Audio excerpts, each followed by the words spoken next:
we've been connected. For instance, if I'm going to talk about the plant, but it's hard to separate these realms. Really, they can't be separated. But I'm going to speak about the plant in the context of the context I'm in now. And as Max said, the Pfeiffer Center is uniting with the fellowship and elder care community. So who is the plant in this context? So I can share a small story or reality anecdote that helps me understand. So we plant the bean, the green bean seed, in the soil that, as we can imagine, is raised life. Perhaps we've raised the bed, we've put compost in that. We've put the seed in that raised life, and the plant continues to raise the mineral up into the air and the warmth. And we see a beautiful thing happening, a mixture of the elements, a play of the elemental beings, and the plant arises. And we're watching and waiting for most of the bean seeds to plump up. And then we go around and we gather the bean plants from the soil, and we take the farm to the heart of the community, which is a place where we care for elders who are less able-bodied and less able to be out on the farm. We bring the farm to the heart of the care. The plant comes and sits in the middle of our circle, and we can sit around that circle together, whether your hands are trembling, whether your hands are rough or soft, weathered or not, and we pick those beans off the plants. And then we can even take those beans inside the house, where people are even less able to come out in the elements. And again, we sit with the plant in the middle of the circle. And we can take the little hats off the beans. They're a little easier to eat without the little hats, if you know what I'm talking about. And we can eat them fresh, we can process them, but again, they're in the middle of the circle, and we can share stories, we can share the farm, we can share individual paths, and the plant is there. And then we go to another circle, and we eat together with the plant there as a witness. And again, we can share in that circle. And I have this picture that this vital quality of the farm and of the practice of biodynamics can come through that being to those who are coming closer to the threshold. And this kind of nutrition can assist them. And we have been in relationship with plants forever. And we were in unity, and a separation has occurred. The plant has made a sacrifice, the animal has made a sacrifice. And there was a distillation process. The humans continue to develop, the plants develop in their own right, and the animals. We were unified, and we have taken that separation too far as human beings, some of us have. So it's also our responsibility to bring that unity back together. And how do we do that in daily practice? On a farm, in life, when we're really trying to provide get food to people. This is a need. So how do we remember that plants are expressions of cosmic pictures?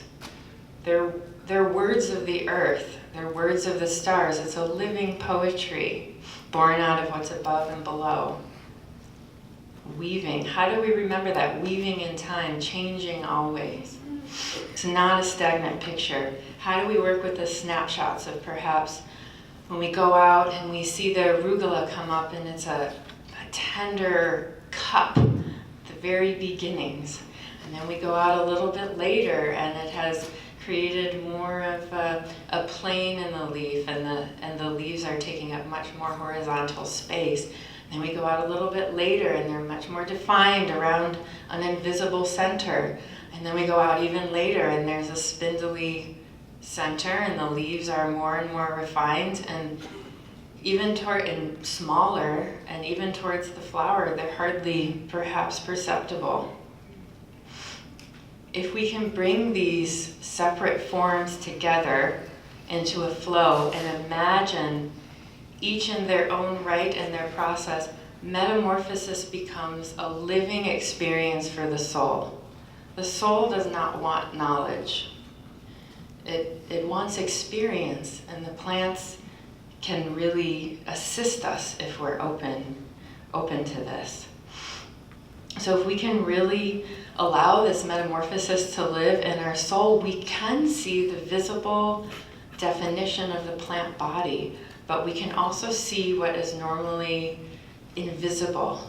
The invisible formative life of the plant becomes visible in the human imagination. That invisible part of the plant that's coming in from the outside and forming the plant becomes visible in our soul.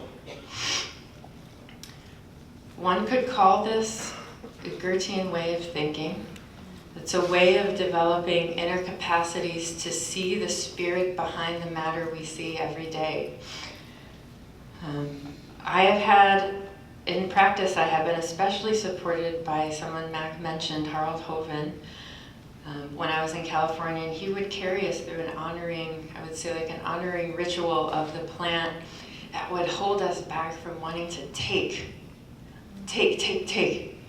before we actually behold the plant and honor the plant. And we're kind of getting out of the way. And just to explain it a little bit further, what I liked also to name Craig Holdridge, who wrote a piece called Approaching Science as a Conversation. And so if you can think of kinds of conversations you've had that are really, really nourishing, what are some of those principles? And that's kind of a little bit what I'm going to name here. So how do we let the attitude of gratitude wash over our soul before we encounter another, before we encounter the plant? How do we give a soft gaze, however, have an attention towards what we're beholding outside of, so that we can take in the periphery and the environment in which it's growing in?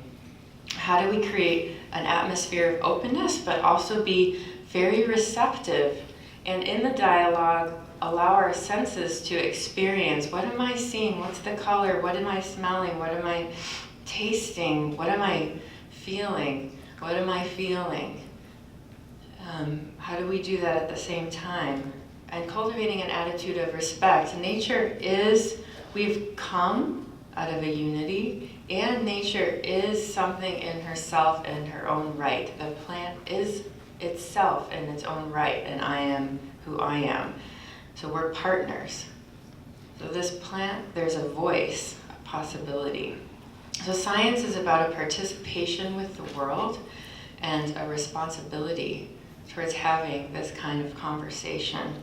And I see it as kind of creating kind of this living atmosphere with a lot of substance in it that the plant can perhaps speak into. It's a substance that's created not here, but here. And the plant can perhaps speak into that atmosphere. It's not something one can force or just merely hope for. So, Mac mentioned this, but within the depths of things, there is, in this searching, there's this inexhaustible flame or source that when we search and when we ask the questions, when we listen to the stories and we really listen, this source and the speaking can be a medicine for all that is ailing us, our loneliness, our despair, our hopelessness. And there is a lot of preparation for this, as we know, as I know, there are a lot of forces that I feel that want to separate me from the world, that I just want to look away. I want to look away from it. And there's a lot of forces that also just bring me out into the world and to get lost in everything. And then my materialism doesn't help either. Intellect does not help. So how do we keep searching for the depths that reveal the source? And the plants can teach us, so can we slow down?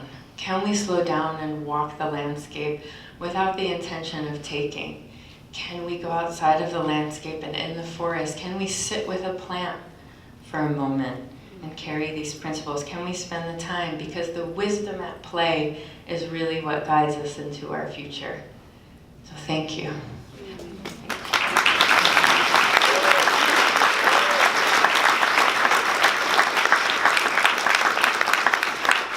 And I'm going to introduce Alex, but I'm really grateful for Gunther and Mac holding me at the Pfeiffer Center and allowing me to continue to stay there. I have a lot to be grateful for, but I want to introduce a very special person and someone I could call a friend. And I met Alex 2 years ago at Avena Botanicals with other fellow, as Alex would put it, which I love, lead learners. This is something I learned from Alex and at Deb Soul's course at Avena, where we were all coming together around biodynamic social justice and the work of all of our humanity. And Alex introduced himself as a lead learner, and I was just flabbergasted, because that's such an amazing way to describe someone who is so humble to realize that the teaching is in the learning. That's the only way one can teach, and that's what we teach out of, and I'm really grateful for that, Alex. And when I was able to witness him as a lead learner with the bees and with our group, I was very honored to be in his presence, and the way that he was able to be centered and receptive at the same time. And Alex is very busy, and he's been with Spike and Art since 2014, and is very much a part of the daily life and the future picture of this wonderful initiative with Gunther, Hauk, and many others. So I want to introduce Alex Tuchman.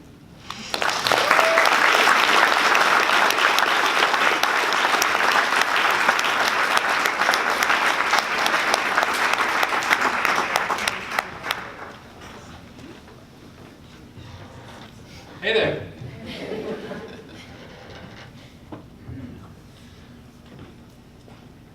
So, we're coming to the end here of a beautiful time together. And I just wanted to start with a little gratitude, just thinking for a moment back home of those wonderful caretakers of our land, of our animals, of our children, of our homes, of our places, all the good support that we've all received to be here for this time together. I just wanted to acknowledge that. And when I think about Spike and Art Farm Honeybee Sanctuary, while I'm away as much as possible, I still am trying to connect to the beings that are there. And each of our honeybee hives that we have 25, 26 hives, has a name, and we relate to each hive also as an individual, as a unique personality. From spiritual science, we have a picture of the great bee, of this spiritual entity that manifests physically on Earth as all the beehives that we meet. So actually the higher individuality, we can say, is with this great bee, and each hive is a face of this spiritual being. And each face looks at us a little bit differently. And this is, for the beekeeper, I think one of our great privileges is to see the face of each hive as a different way to know the greater spirit behind. And to honor each one is also to extend our interest, to extend our love, and to ask the question, who are you? And how can I serve you? Yeah, when Spikenard Farm was founded by my mentor and teacher and colleague and friend, Gunther, about 10 years ago now, it was out of a need. It was out of this vision that the bees were in trouble, and that there was knowledge that we could apply towards their care that could help to raise the health and vitality of the bee once again. And it was about beekeeping. It was about learning, what does this animal need? What does this creature need? How can I participate in their healing, in the raising of their vitality? And when do I need to step away and say, they know what to do? Yeah? When to leave them to express their nature, and when to insert our will, our action. And so this brings us right away into a question of knowledge, into a question of understanding this being. What does she need, and how can we serve her? And so as a young man, I was a farm manager for a university, for Loyola University of Chicago, at a student farm outside of the city. And we had bees there, but I was really looking for somebody who could give out of the wisdom of their hard-won experience a pathway, a journey that I could feel connected to. And this spiritual ideal that Gunther brought as the foundation of Spikenard Farm was something that inspired me deeply as an individual. And I felt, actually, that's my mission too. I would like to be part of this.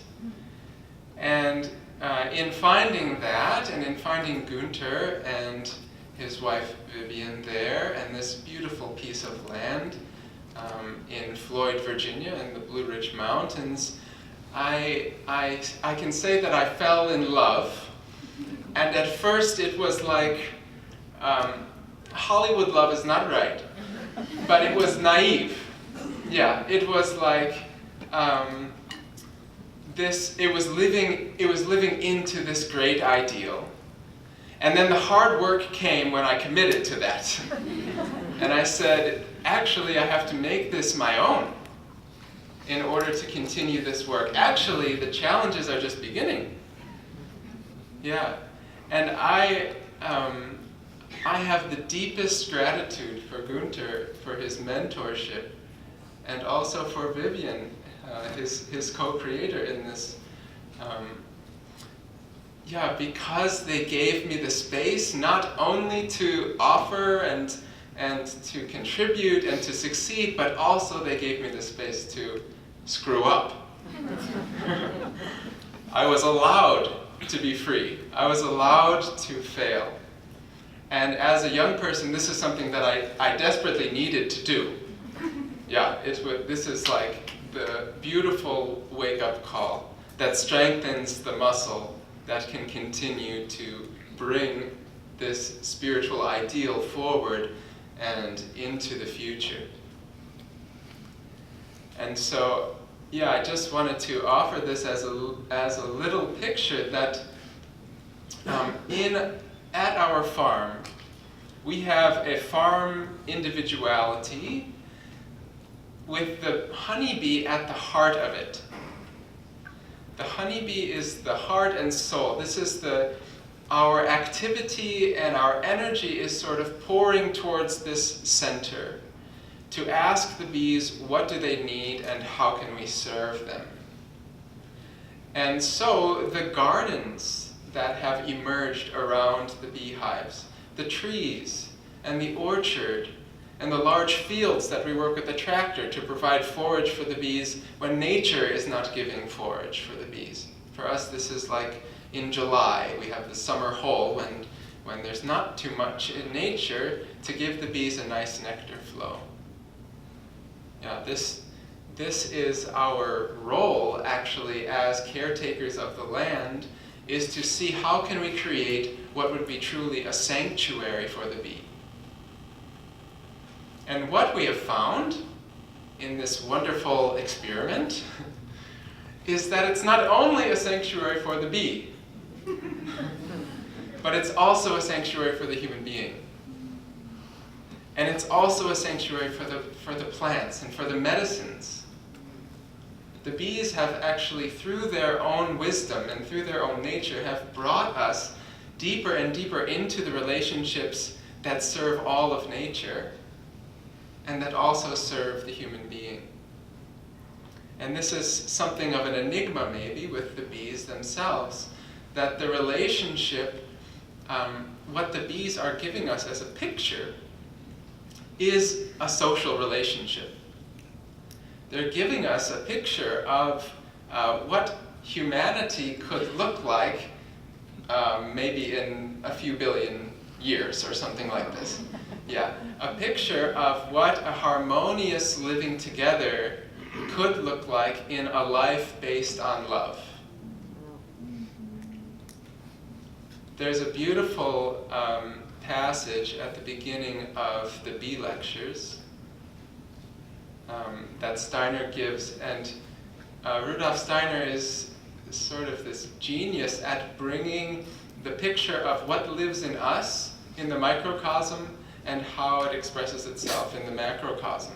The relationship between the two is central to anthroposophy, and he gives us this beautiful picture when he says, that which we experience only at a time when our hearts develop love is actually the same thing that exists as a substance in the interworkings of the beehive.